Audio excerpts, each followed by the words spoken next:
Hey guys, welcome to Voices of XYZ. I'm Elmine, and today we're going to be talking about growing up in Iowa. So, how that was like for us, food, traditions, little facts about our towns, and how it differed from growing up in a different state.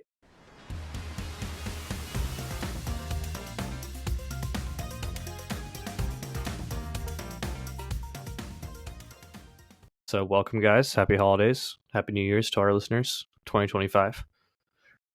Iowa's 187th year of being a state. Is that right? Oh, okay. Yeah, I saw it on Reddit a few days ago. You said you might hit us with trivia. I would have bombed that one. I wouldn't have known. So, guys, this is an Iowa winter without snow. Yeah, what's up with that? Are we going to get some snow coming up? I keep hearing rumors. I'm supposed to get some tomorrow in Ames. Okay. Which is central Iowa for our listeners outside the state. Yeah, I think it's like 2 to 4 inches. It shouldn't be too bad, but I swear to God, if they close daycare, I'm going to be pissed. I've been with the kids. It's like, I've been with the kids for the last week and a half. Like, we're No more. I need a break. Yeah, right. Yeah, right. Oh, man. My sister just had a child, and she's like, wants to be with baby 24/7. And I asked my mom about this. I was like, that must be normal, right? When you have your first kid, you first have a child, you want to be around it. But then I can imagine after a couple of kids and a couple of years, you just want some alone time. Yeah. I remember growing up, my mom would always like send me outside for like large portions of the day, which was always fun. I always had something to do, like go run the forest or play at the park. Okay, so I'll kick it off. You guys just want to go around, talk about where you're from and that sort of community in your town? So it was a big town, small town. What was it like? Yeah. Yeah. I can start. I'm from somewhere no one has ever heard of before. It was actually 2 towns that merged together, Melcher, Dallas. And together they were about 1,500 people when I was there. It was south of Des Moines. I was biggest city, so I was south of there about an hour southeast of the biggest city, Des Moines. So pretty much, if you wanted to do anything, you drove to Des Moines. So I was used to just driving an hour to Des Moines and back. That's what I do everything. So yep, there were. I had one of the biggest graduating classes of the, I don't know, like the decades around my graduating class. It was about one of the biggest ones, and it was 45 people in my class. The class behind me had like 25. Wow. So that was like my average class size, it felt like. That's crazy.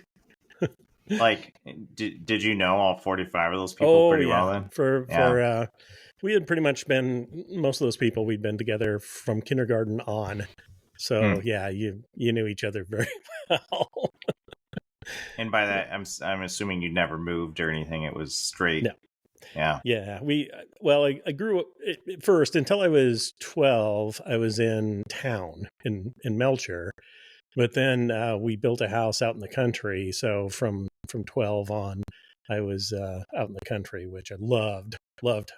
Hated having neighbors. Didn't have to deal with the drama going on in town. So yeah, I loved that. Yeah. But it was still same school district. Huh. Yeah, mine was, I think I've alluded to this in other episodes, if not downright said it, is like I moved a lot when I was little, but I finally like settled near, I should say, this town named Anamosa. If you haven't heard of it, it's at least kind of like a local celebrity place in Iowa, in that it has like this giant penitentiary there, built all of stone. So it kind of looks like a giant castle. To a kid, it looks cool, but it's actually like kind of like the worst place you want to be. Terrible castle. Yeah, right. It's a terrible, evil castle. The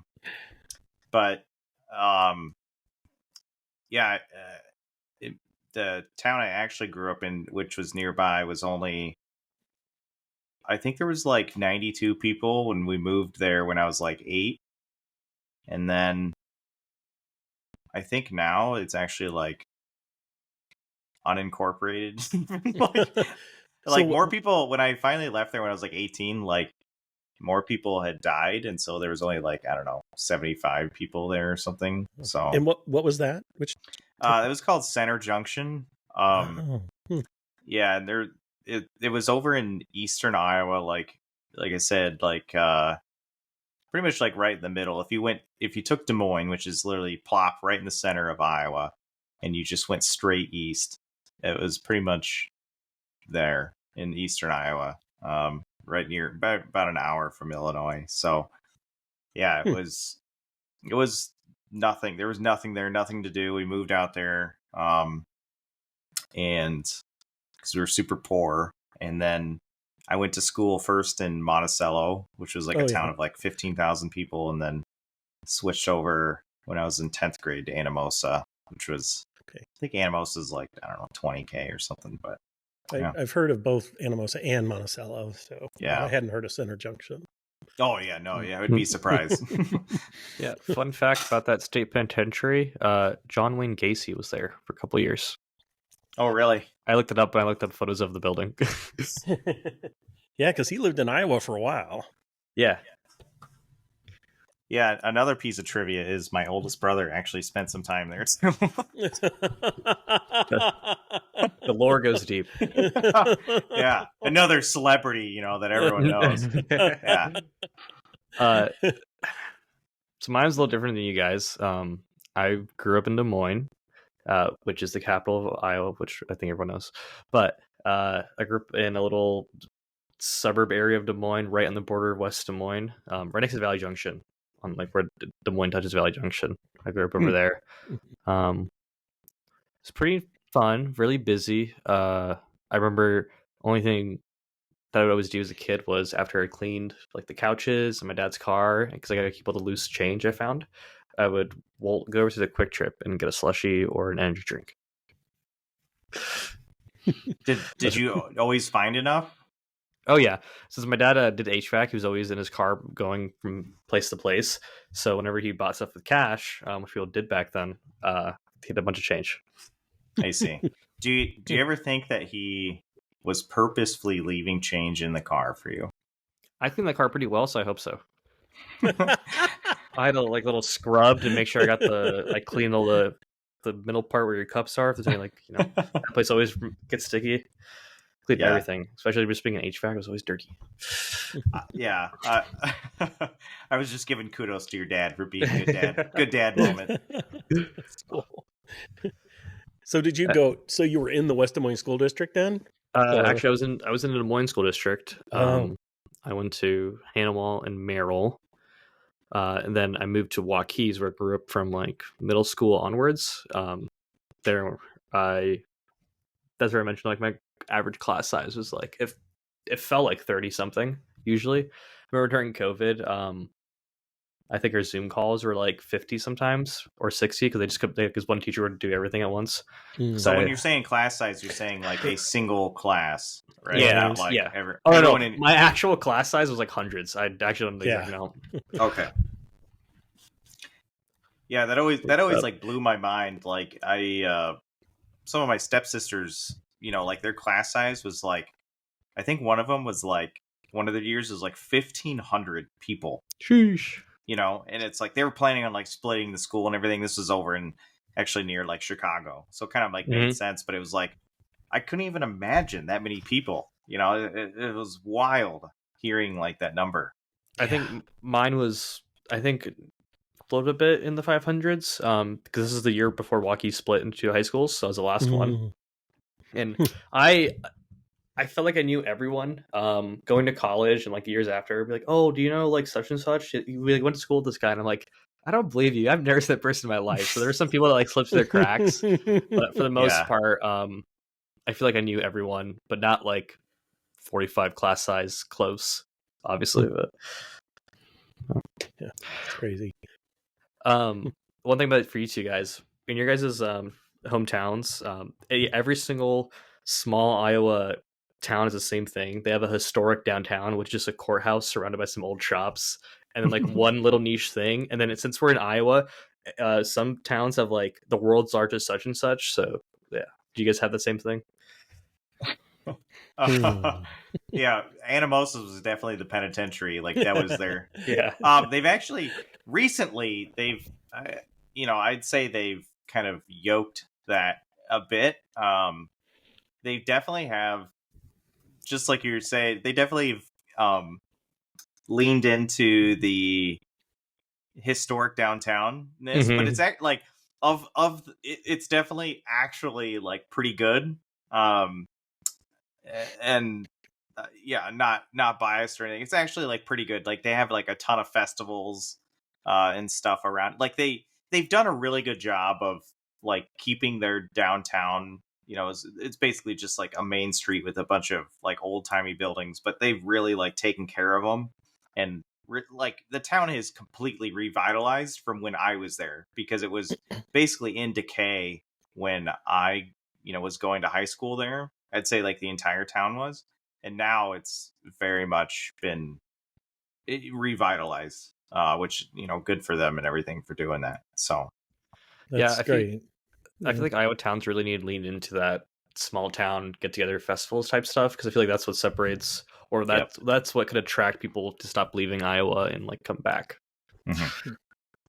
Yeah, that's great to hear, because I know, especially I mostly hung out in southern Iowa, and I'd say right now that those towns are just completely, like you said, in the state of decay. They're just like, they're beyond decayed. It's just really sad what's happened to those, because I remember some of those, it's like you could tell there was still that, and I'm not saying everything was great in the post World War II 50s, all that stuff, but there was a certain quaint, there was a certain charm factor to some of those small towns in southern Iowa. There was like, you had your friendly grocer, and you had your, all the little small town things you had going on. But now it's just everything is just like bricks falling down on the ground, piles of bricks, and just everything is just people parking their cars out in the front yard and stuff. And it's just, I don't know. Yeah, it's crazy. Like, I mean, for every success story like Anamosa, like there's plenty of, like, even just like the town I actually grew up in, Center Junction, it's like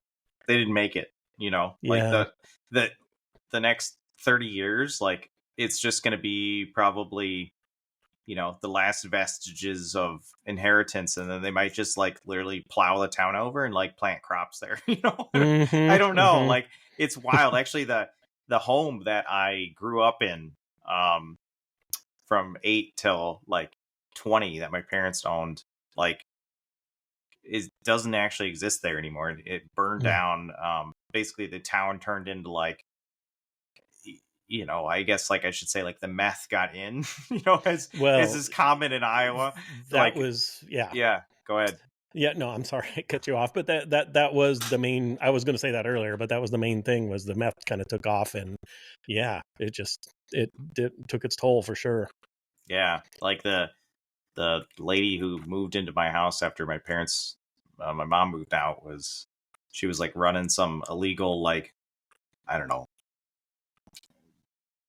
like animal farm thing, and like it got, basically like the barn got set on fire, and then that set like the house on fire, and it's like we went and checked it out, and it's like it's just like an empty plot of land out. It's really weird driving by and having like all of these memories, and like the place literally doesn't exist anymore. It's just weird. It's so weird. It is so weird. It's like that's truly like only in my mind now. I can't ever ever go there. Yeah. Wow. Have you guys seen The Queen of Meth on Netflix? No, I haven't. Mm-mm. Is it good? Yeah, it's about Lori something. She was in Ottumwa, Iowa, and she was like the meth queen of the Midwest. So it's like kind of her fault. A lot of towns went to shit. That's, the towns I'm thinking about are mostly around there, so that doesn't. I remember there was so many problems around my town with like people stealing meth, or stealing the ingredients for meth out of just like anhydrous ammonia, the big tanks. It's like farmers just have their shit sitting out there because, like, why wouldn't you? It's too hard to like constantly monitor thousands of acres, and so they just have stuff out there, and people just come by and take a little off the top, from everybody, right? It was just like this constant problem. I remember it was just like, we lived in this county called Jones County, and like they had like a single cop, like a single cop, and I think most of it was like I think it wasn't even a volunteer person, and anytime it was just constantly like needing to call in, the cops from other counties to like deal with like all of the meth shit happening in Jones County. It was wild. Wow. Do you think, I haven't heard a lot about it. Of course, now being up in a bigger town, I'm out of touch with what's going on. Do you think meth is still the big problem that it used to be? I know they did certain things like, now you can't buy Sudafed over the counter. You have to go to the pharmacist. And I think they started putting locks on all those anhydrous ammonia tanks and stuff. But I don't know. Is it still an issue?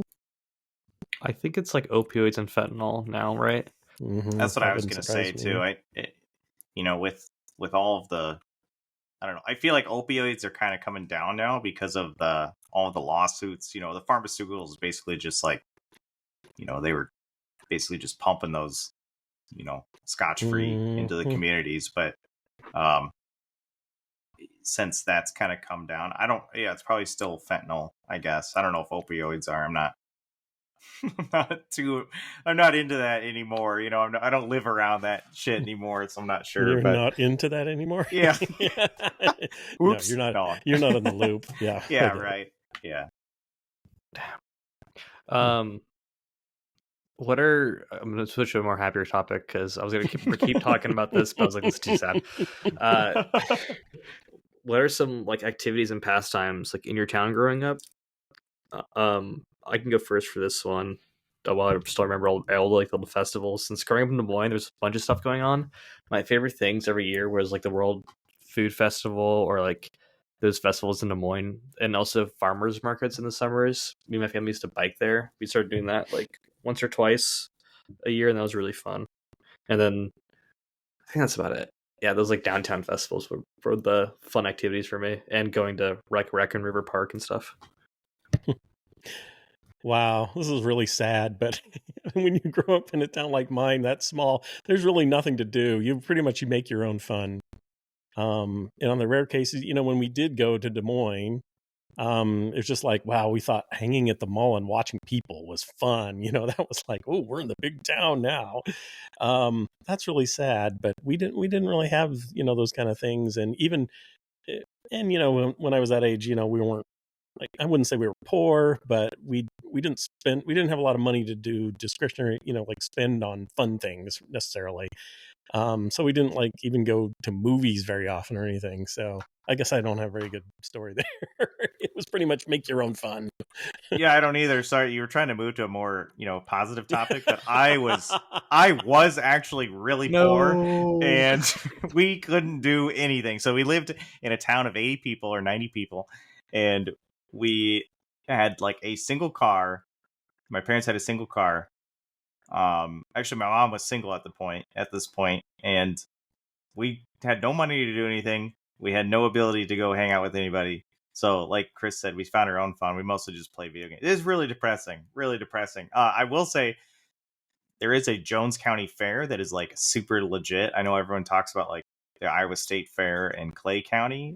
I think everyone like kind of knows those generally, but like Jones County is like the number 3 county fair in Iowa. It's like really, it's like really getting up there. Pretty legit one. So what other towns are in Jones County then? Is it? Yeah, there's Anamosa, Monticello, like Cascade, and there's a bunch. Like Jones County is pretty decently sized. Like maybe it's kind of like, especially now, it's like a lot of the suburbs of Cedar Rapids are kind of like bleeding into there too. A lot of the folks will commute from like Jones County into Cedar Rapids. So gotcha. And you mentioned Clay County. That's where Spencer is, right? Yeah. Is that where Spencer? Yeah, because I've heard Christy talk about that, and that's where your wife is from too. Okay. Cool. Yeah. Sorry, Almeen, that wasn't a thing. No, that's good because I would like kind of hated going to the mall because it was so boring. We'd go there all the time. I had to sit with my mom and like I should follow around all the different stores. All I wanted to do was stay home and play games. Dude, going to the mall, like, okay, so like I played games all the time. I was way too into games, but like driving to Cedar Rapids was like super cool. It did not matter what I was doing there, but it was like I literally driving from like no man's land, poverty town, like meth country into like civilization was in and of itself like a memorable event. I remember distinctly driving in to Cedar Rapids to Best Buy, which was like my favorite store because, you know, as a kid, and it's like the place where you get video games and computers and stuff. I remember buying Warcraft 2 in like 2002, like with it was like the best thing ever. I don't know why I remember this, but it was like this old copy of Warcraft 2 that was in Best Buy because it had been out since like 95 or whatever. And that was like the highlight. That was like what you lived for. It was like, oh my God, I'm in like the big city. And then like you'd go to the mall. Like the mall was so cool. The mall is still cool. I love going to the mall. I just love walking around the mall. I don't know if it's like if it's just like a millennial and older people like love the mall, but that shit is so nostalgic and so great. Yeah, it's pretty much the same for me. And it was wild to think now, but we being south of Des Moines, pretty much the only thing we saw of Des Moines was Southridge.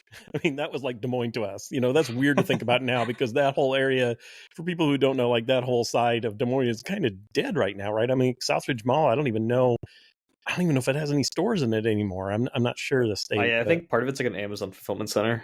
Yeah. Yeah. But that was the place, you know, we thought that was cool. Like you said, Ben, it was like, that was the place to be. And wow, you know, and then I got to see my first video game there that wasn't in an arcade, you know, and that was just, that was amazing to us, but it's sad to think about now. But yeah, I mean, like back in the 90s and 2000s, like the malls like were kind of where I would say, like, at least for my generation, like the height of like, that was like one of the coolest places you could go to like hang out, you know, like that was sort of like a social construct where it's like, if you were going to the mall, like with your friends, like that was peak, like friend activity. That was peak friend activity going to the mall. I'd say that started like in the 80s, maybe mid 80s when I was, you know, teenager, and that was kind of like like music videos. Like I know Tiffany had a music video, it was all set in the mall. It's like that was the hot place to set your music video was the mall because that's what everybody liked to do. That was the social place to go. And like I remember actually with my very first my second girlfriend, my first physical girlfriend. I had long story. Anyway, when I was 14, I remember going to the mall like with my girlfriend and like her friends, and like we literally just like sat around and just like dicked around for like 4 hours, and it was like the best. It was like the best thing ever, you know? Yeah, I had that experiences too in middle school. That was also super fun. Like just going to the mall, and our things were like we take photos, post on Instagram. Like outside the Jordan Creek Mall, there's like these fountains. People would always like take photos there for some reason and post them, and then like going on like a Tuesday or something, trying to go for like a cheap movie. But I feel like nowadays, Jordan Creek's the only mall that's kind of like a lot of people. I was there for the holidays, like go try stuff on. But I always feel like a burden going to the mall just because they never have anything for men's, and two, they never have anything in like most sizes and colors. So it's like, it's more of like a rolling the dice when I go there.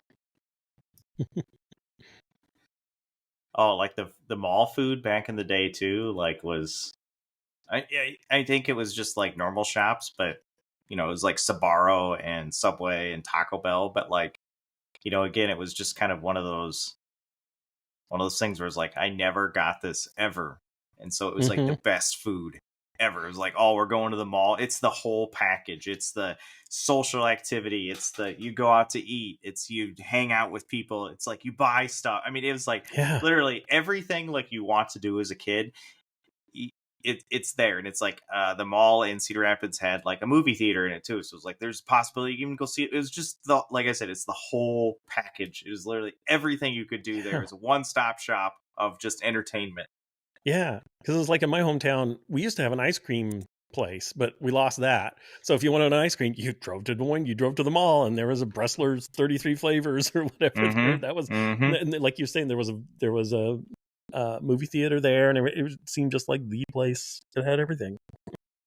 Yeah, and then there would be like, I remember in like right next to the mall, there was Best Buy too in Cedar Rapids, and so that was awesome. And then there was like a movie rental store too, which was huge. I don't know if you ever had any of those, if you ever had that experience at all, but it was like there was like Best Buy, and there was the mall, and then next to the mall on each side was like, there was a Blockbuster right there. And it was like, you go to the mall, you go to Best Buy, get like a video game or whatever. And then you would like, or go to like GameStop, which was in the mall. And then you would like go to Blockbuster and like rent a movie. And it was like, and then the whole day is just like still, it's made because you went to the mall, spent all day there, and then like you go home at night and then like you watch a movie from Blockbuster. You rented a movie and it's like the whole day is just amazing.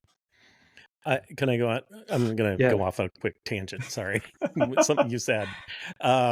We thought we were hot stuff when our Casey's at my hometown got video rentals. They had like a little corner of the Casey's that they would do video rentals. But here's the sad thing. Okay, now you're probably what are you thinking when you're thinking video rentals? Are you thinking DVDs or Redbox? The VHS. Okay, even VHS. Okay, well, get this. For a brief moment in time, RCA had a video player that used a needle and records. What? I know. Nobody believes me when I say this, but you can Google it later.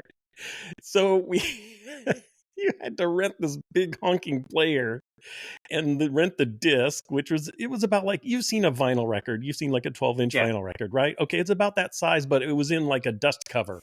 So you put this big thing into this machine, slipped it in there, and it took the record, and then it put the needle down, and that's how you watched your movie.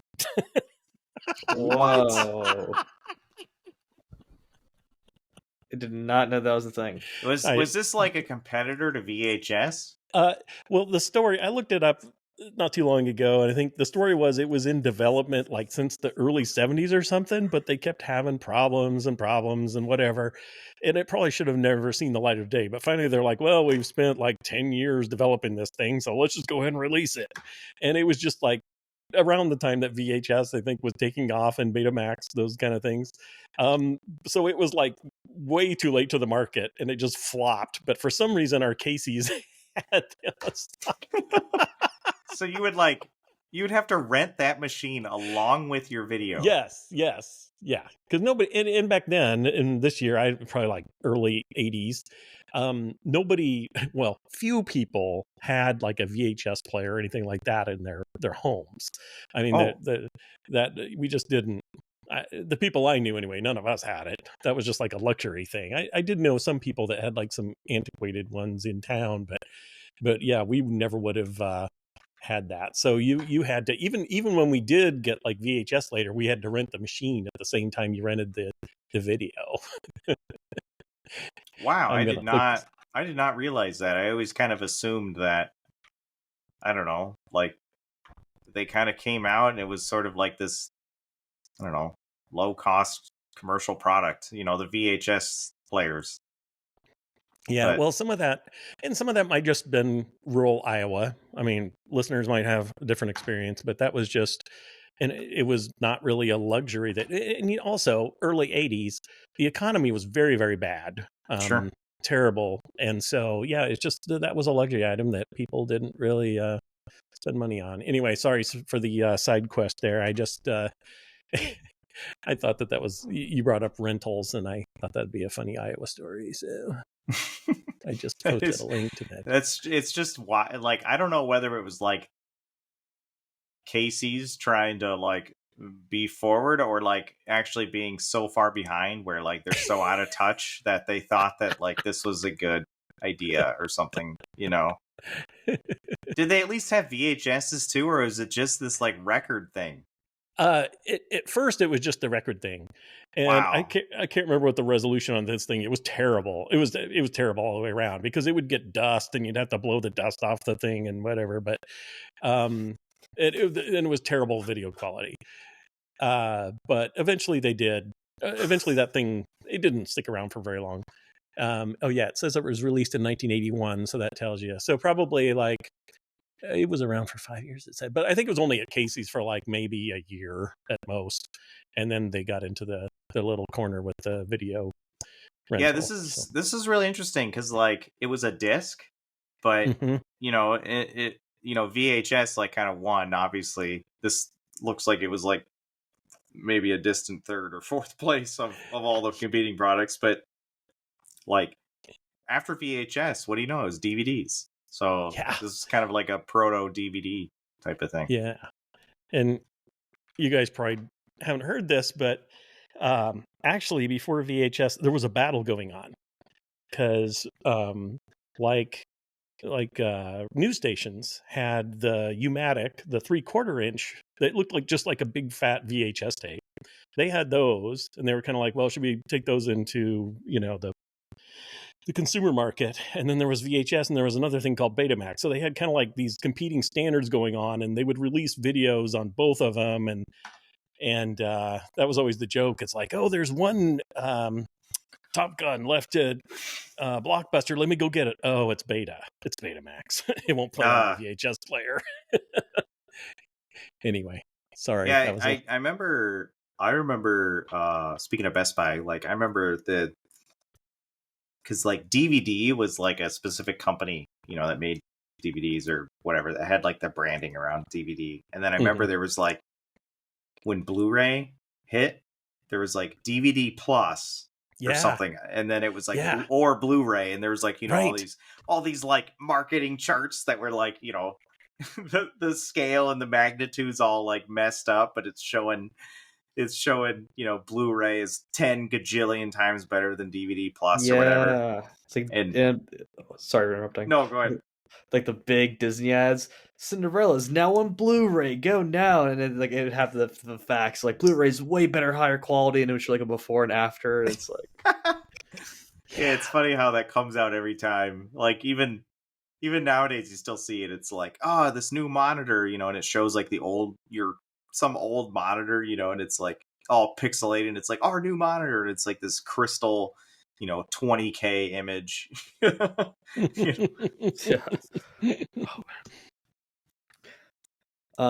Next question I had was, what memories do you guys have of Iowa winters and Iowa like tornado seasons or like Iowa floods, like extreme weather? Because we've had some insane weather, at least in the 20 years I've been born.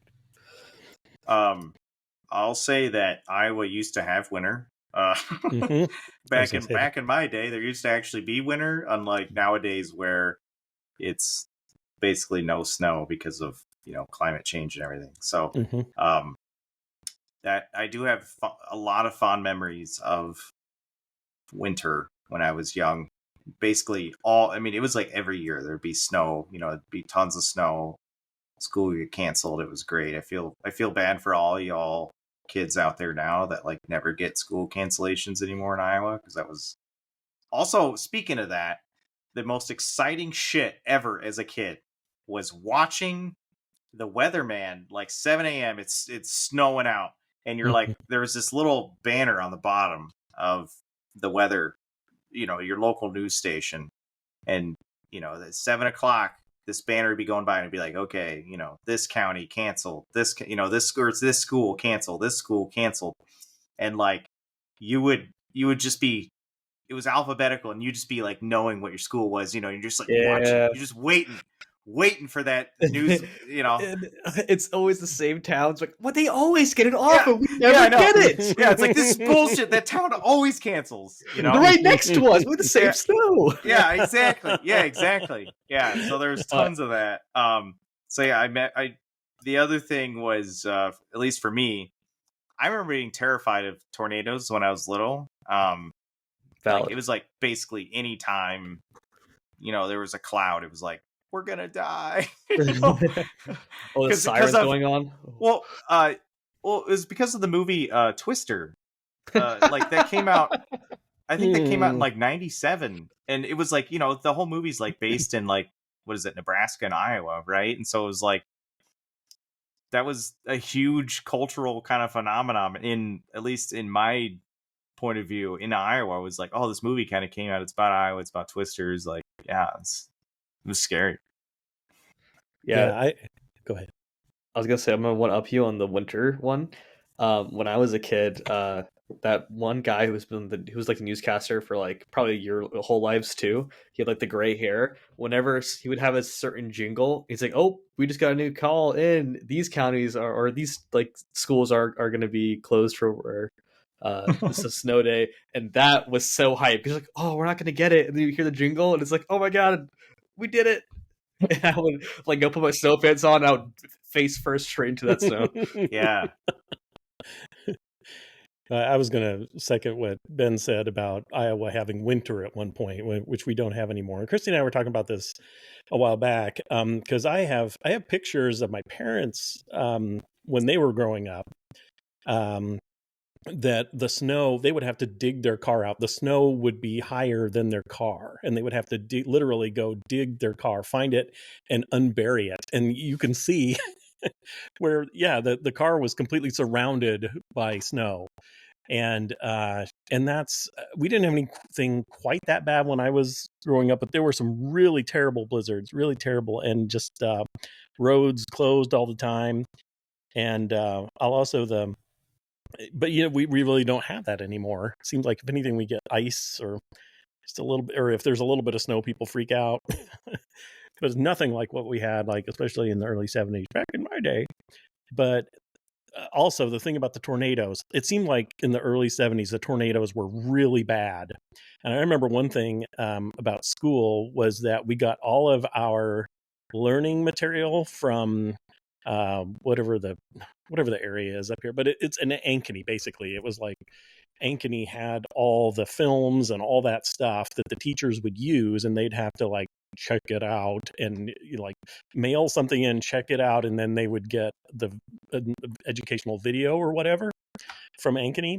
But Ankeny was always, they're like, oh, no film today, Ankeny was hit by a tornado. Oh, no film today, Ankeny was hit by lightning. And they were just like they were always getting, and I'm like, I'm never moving to this Ankeny place because it's always getting hit by the storms. And that's now where I live. So but yeah, it seemed like the tornado thing was, I mean, this was before Twister came out, of course, but it was really bad. I don't remember the exact years, but I'm thinking like 72 to 74. It just like everything was getting hit, and it was crazy weather. Maybe, yeah, I guess, was it maybe the plains here get hit a little bit worse? I mean, like, again, climate change, I think, has changed a lot, but maybe back then, like, since this was more in the plains, and like I was in eastern Iowa, I would say, like, I don't think I even saw a tornado until I was 20. Oh, really? Despite the hysteria, that I had around it, I don't even think I saw one, at all. So I still haven't witnessed a tornado. I've been really close to them later, but it was so dark and everything, I didn't see the tornado. How about you, Almin? Man, I'm trying to think if I remember most of the times for tornado, like I was already in the basement when everything happened, so my parents would just kind of go into the basement type living room area, and I was playing games, so it was like most time it was normal. But it would never happened, maybe once or twice during like a school year, but like at school. But I feel like it was always at night or like after school. Mm-hmm. But you saw some, Ben, or at least one? Yeah, actually, when I was moving to Altoona, just like 6 years ago, Jim and I were returning the truck over into Bondurant, which is like 5 miles away, and it was like, it was sunny like when we left, and then we like got to where we were driving and like went inside, and it was like super dark all of a sudden, and we returned the truck and everything and walked outside, and literally across the cornfield, like a single cornfield, which is like, I don't know, I'm sure the farmers are all going to get mad because we get this number wrong, but like 20 acres or something. And it was this massive one. It was like kind of not like coming straight for us, but it was like, kind of diagonal. And we like, obviously freaked the hell out and like got in our car and like, just peeled out of it and everything, out of the parking lot. It was the crazy. I thought I was going to die. Was that one? I might have been around. So that was Altoona Bondurant area. Yeah. Was that like during the middle of the day, like in the afternoon, or right around lunch? Yep. Okay, because that was the one. I was at work at Site E, and it was not too far away. And I think maybe I told you this story before, but one of my coworkers had just bought a house in Bondurant, and we heard that there was a tornado in Bondurant, and I went over and I teased him. I'm like, well, sorry about your house. And I'm not joking. As soon as I teased him about that, he got a phone call and he's like, that's my brother. He lives in Bondurant. Why is he calling me? and he answered it, and his house had been hit. Oh my God. Right after I teased him about it, and his Wow. house was on the news exploding. So yeah. I'm sure it was that one. Actually, I think no, I was gonna say, I was thinking, I was like, maybe I even worked at Casey's at the time, the first time, but no, I hadn't been. So anyway, that's crazy. Also, we have beginning more and more tornadoes, like since like I don't know, I feel like they're mostly like record breaking years. I know this year has been record breaking, like how many tornadoes we get here. Like that also goes with climate change. It's like I don't know what the future's gonna be like with tornadoes. I feel like I was just gonna make this comment, like with the winter too, is like we get less winter. Like even this year, we're January 1st, and I don't think we've had like, I don't know, 5 days under 30. Like, yeah, it's hard to even say like confidently like we've had more than 5 days under 30 degrees, but like coming up, it's like we get like a polar vortex, like every year now. We have like 2 hell weeks in January or February, and then it's like 60 degrees in March again. It feels like that's happening like every year now, where it's like we just get these extreme like cold that come in and like hit us once, and then that's it. And I feel like it's kind of the same thing with the tornadoes too. It's like we don't get any rain. Like this year we got like so little rain. There was like 2 months where we got actually 0 inches of rain, and which has just never happened before. And then it's like tornado. It's like you just get like these huge severe bands, or you have nothing at all. It's just severe in all the ways. It's like yeah, for sure. Do you guys remember, I think it was like 2011, 2008, like the huge floods that happened in Iowa?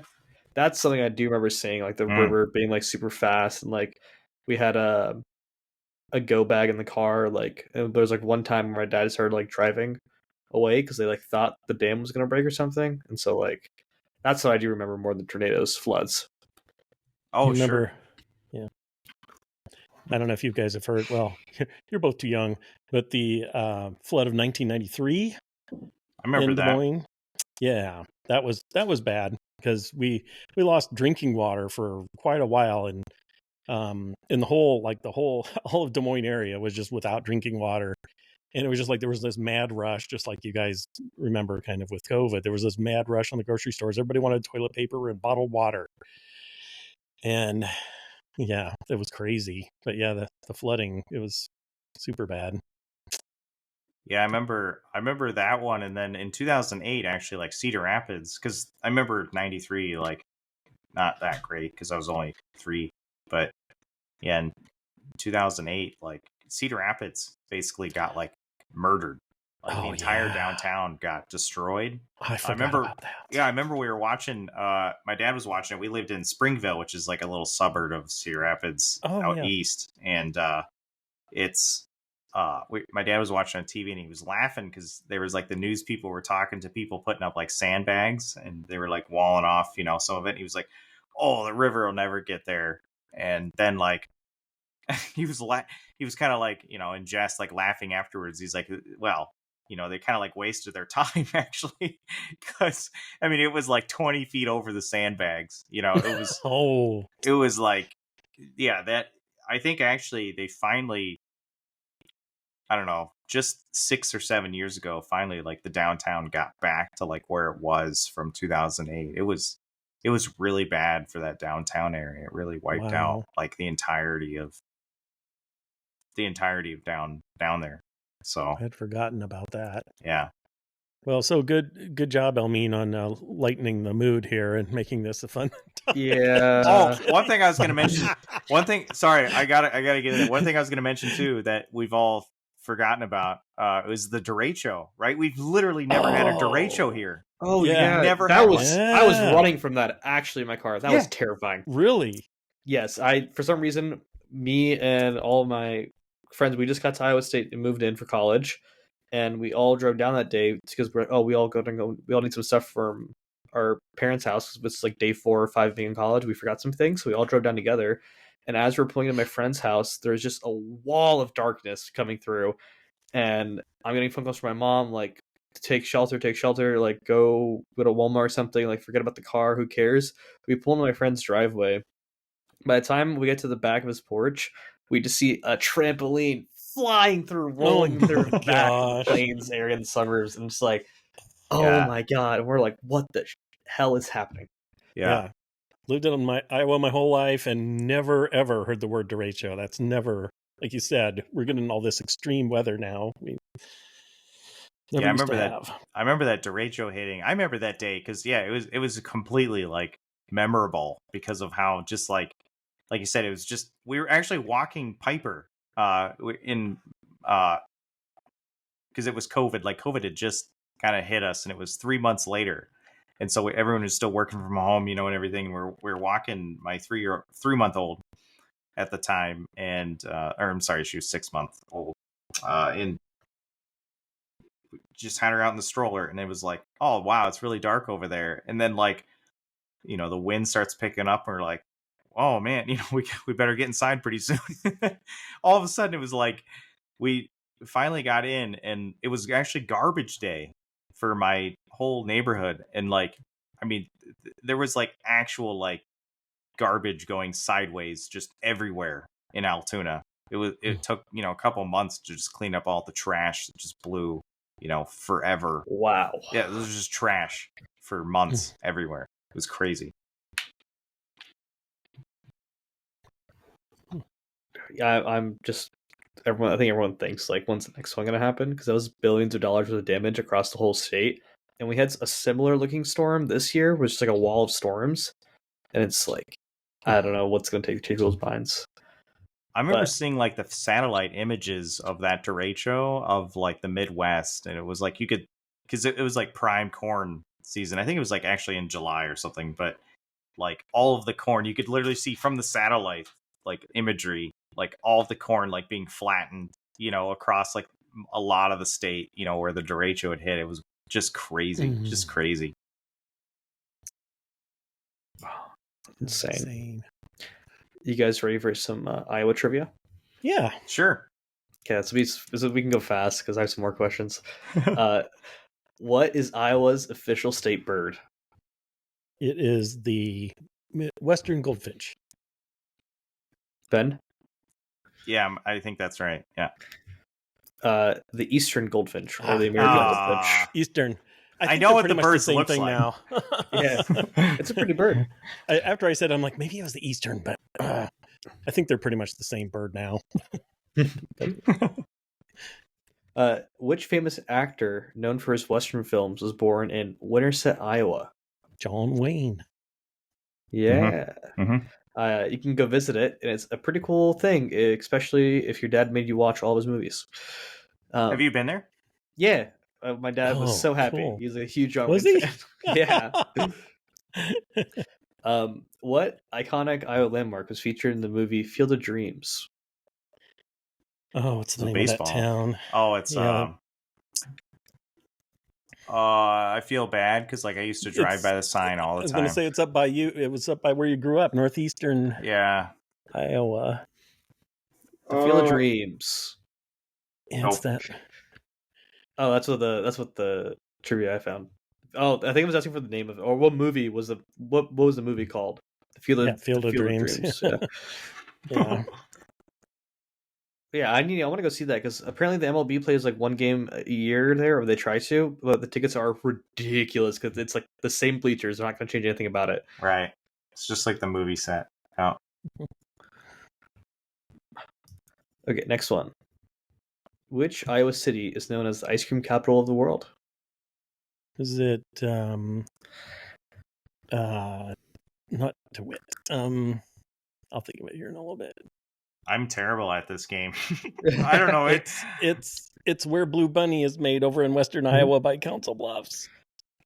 And the cherry chocolate chip Blue Bunny is so good. That's the one that I would always have as a kid. Because my mom loved it. I should know this one too because my wife's dairy farm her family's dairy farm ships a bunch of milk there. Mm-hmm. Or has. It used to be a college there. Oh gosh. You want the answer? It's on the tip of my brain. Like I said, it's over on the west side, and I used to know this. Oh gosh. Let's hear it. Yeah. Lamar's. I was saying Lamar's. DeWitt, but yeah, Lamar's. Damn. That's where the Tilco Westmar University used to be. Which U.S. president is from Iowa? Well, that's a bad subject right there. Herbert Hoover. Yeah, Herbert Hoover. We don't talk about him. Yeah. He was in office for like 6 weeks when the Depression hit or something. Yeah, right. Yeah. Something like that. He's over from he grew up over kind of by where you grew up too, right? There's like a dam that he's quote unquote famous for, you know. That's really the only way we talk about him. Oh yeah, there's a dam. And then it's like overshadowed by the Great Depression. Yeah. That's it. And now if anybody ever talks about having an Iowa president, they're going to like, well, you know what happened last time you had a president from Iowa. So that's never happening again.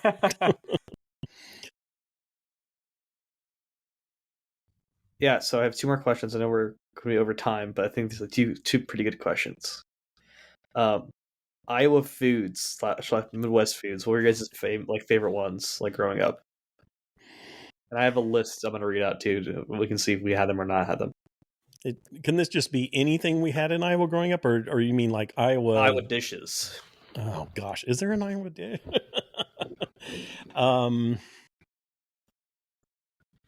can go first. A taco pizza. Oh well, yeah. / breakfast pizza.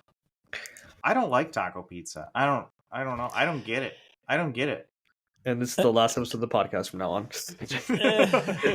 But I understand your sentiment, and I've kind of gone back and forth on that. When we first had it, I think it was, I don't know if it started at Happy Joe's, but Happy Joe's, the pizza parlor, definitely made it popular back in like the late 70s, early 80s. We'd never heard of it before until they had it. And at the time, we thought that was the most delicious thing.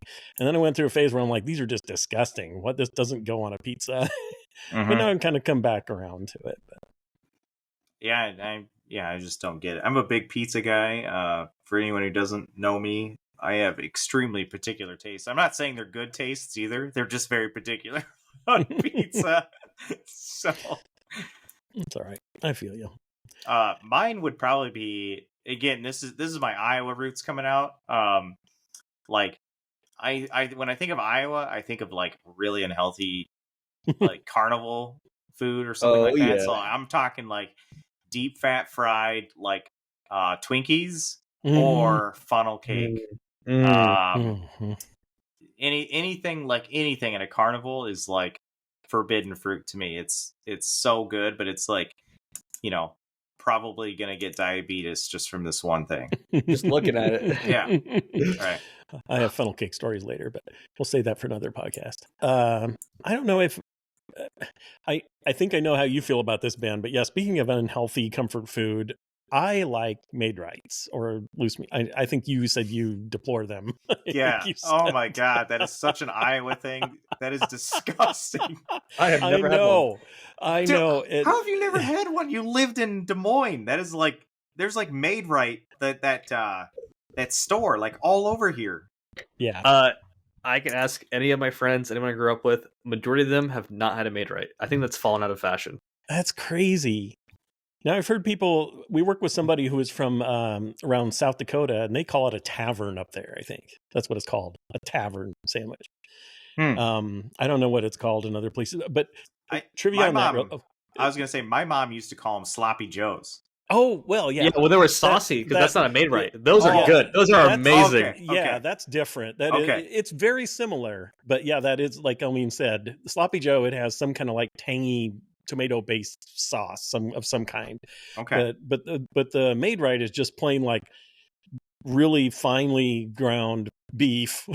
It's like got a lot of fat in it on a bun. And quick trivia, you remember Tom Arnold and Roseanne Barr, the brief time that they were, however long they were married, they actually opened a Maid-Rite type place in Ottumwa, Iowa. When they like had a house there, and they actually opened their own restaurant. Oh wow! Just to make loose meat sandwiches, because that was the popular thing in Iowa to do. Anyway, that is, yeah. I don't get Maid-Rites either. That, like, I liked Sloppy Joes, and so I think so when I moved here to Des Moines, my first stint here, it was like someone explained to them like, oh, it's just a Sloppy Joe. So I was like, okay, like I'm on board. And then it came and it was like, it's just like finely ground beef. Like it doesn't even taste like anything. It's awful. Yeah, it tastes like what living in Iowa feels like. From your explanation, I never had one, but that's what I'm gonna imagine it feels like. and you're not wrong. The taste of Iowa. Yeah. I'll be the first to admit it's terribly unhealthy and it doesn't make a lot of sense, but I don't know. I wouldn't say I would want one every week or even every month, but when I do have them every so often, I'm like, oh yeah, that's the stuff. I'm gonna read a list of some Iowa foods I got from the Des Moines Register, a valid news source for Iowa foods, I believe. Feel free to interrupt me, and like if you have any stories, go ahead. So the taco pizza, scotcheroos. I love scotcheroos. Yeah, I love scotcheroos. Yeah. Handballs. Oh, what? I don't like handballs. I didn't think about that, but no idea. It's like you shred up ham, you put it together in a ball, and you put like a glaze on it. Like, it's not that much different than just a ham with brown sugar, whatever. But they're like, there might be, some people might put more to it, but it's just like a pressed together ball, like a big meatball of with like a brown sugar kind of glaze on it. But I just sounds like some farmer shit. I tell you what, right there. Is. I just don't care. It's too salty for me most of the time, so that's why I don't like it. But chili with cinnamon rolls. I've heard of it, but I want to try it. Yes, I want to know. Is that an Iowa thing? Because I didn't have that growing up, but then when I moved to Des Moines, everybody's talking about, gotta have a cinnamon roll to go with the chili, and I'm like, what? Why is this a thing? Yeah, I didn't really know that was a thing actually until I met my wife. Was she would cook chili, and then she'd make the chili like in a pan, and then in that same pan would put cornbread on top of it, and then bake that in the oven. I'm not even joking. And you'd have like this cornbread, and you'd literally like, put your spoon in it, and the top would be cornbread and the bottom would be chili. And then like and then there'd be like powdered sugar or something like on top of the cornbread. So like I can totally see like where this cinnamon roll thing comes in, and it sounds pretty good. I'm not gonna lie, it don't sound bad at all. We could try it live on one of the episodes. Breaded pork tenderloin, which people say this should be our state's dish, but people think the Maid-Rite is our state dish. So have you guys ever had a breaded pork tenderloin? Oh yeah, those are good. Especially if it seems like the biggest thing is to have, or around here is to go to the place that has the biggest ones. Like they'll be bigger than your head. Smaller, the smallest bun possible. You can't even grab it. Yes. I've seen the photos. Maybe it's just like the places I eat around here, but like I don't feel like I see that as much anymore. Is that more of like a rural Iowa thing? Because I used to see it literally all the time when I was growing up. Yeah, maybe, or maybe it's just fallen out of favor. But I know, well, it's now that you say that, it's probably been like 10 years, but I went to Smoky D's there on the interstate, and they had a huge one like that. Okay. But maybe they don't anymore. Maybe everybody's cut back, and nobody wants the ginormous ones anymore. Shrinkflation. Yeah, but I know that there was a place in particular in southern Iowa called Williamson Tavern, just out in the middle of nowhere. Probably in another town with a couple hundred people in it, but it was famous for having those huge tenderloins. I don't know what about it makes it better because it's ginormous, but yeah. I don't like tenderloins that much either. It was always just like, oh my God, these things are massive. I think I may have unironically did some research on this just due to the fact I've drove so much from Des Moines to Ames using the back roads. But I do think it's like a rural Iowa thing because I'd never seen anything around it growing up about the world, like big tenderloins, unless it was like a fair. But driving through the small towns to get to Ames and using like the back roads, there's always a restaurant there or something. It's like biggest tenderloin in Iowa, best tenderloin in Iowa, and it's huge with a small bun. So I think it is a more of a rural advertised thing at least. Mm-hmm. Next one. This one I actually like. I had it like first time a few years ago. A Snickers salad and a pretzel salad. What? Oh God, dude, that's my mom. Like my mom might have wrote that in that article. I swear to God, every Sunday after church, we would either have one of those two things. I swear to God, every day or every Sunday. I need educated here because I have So no it's idea like- what you're talking about. All right, so it's like a fruit salad. Mostly, there's apples and like grapes, blueberries, maybe. It's more of like a the hard type of fruits. That Mhm. kind of that will mix up well. And then there's like a slight, almost like a sweet mayonnaise.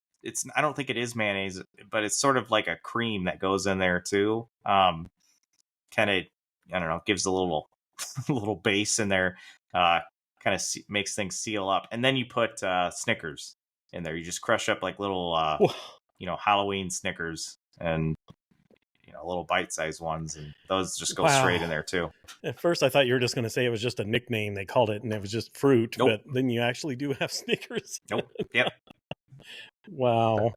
And a pretzel salad is like people do it different ways. You have like the middle, there's like a white like cream type deal for like a pie, and then on top you'd have a strawberry jello, and then you would either have like pretzel on the bottom as a base crunch layer, or just like in the whole thing. Wow. Wow. Next on the list, pickle wraps. Yep. Oh, yeah. Disgusting. I'm not a big, yep. Yeah. I'm not a big pickle person, but yeah, sure. This one I can tell you what it is because I just heard about it. Steak de Borgo. Yes. Let's explain. I've never heard of this.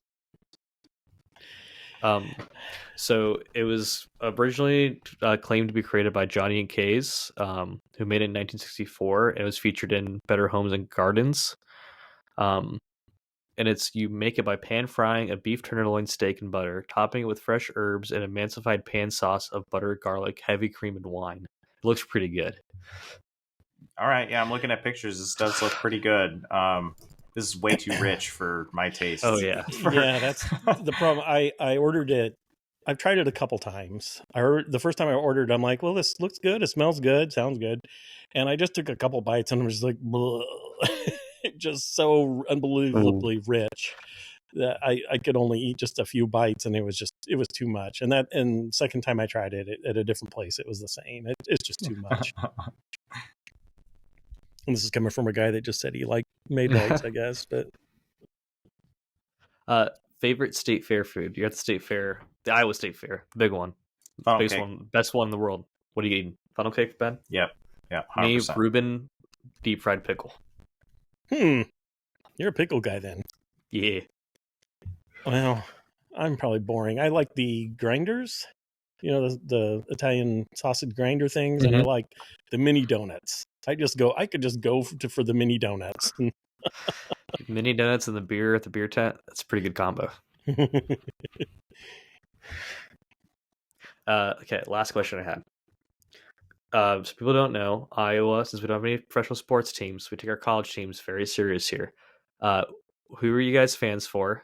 And how did you guys how important was college rivalries for you guys, especially Iowa State?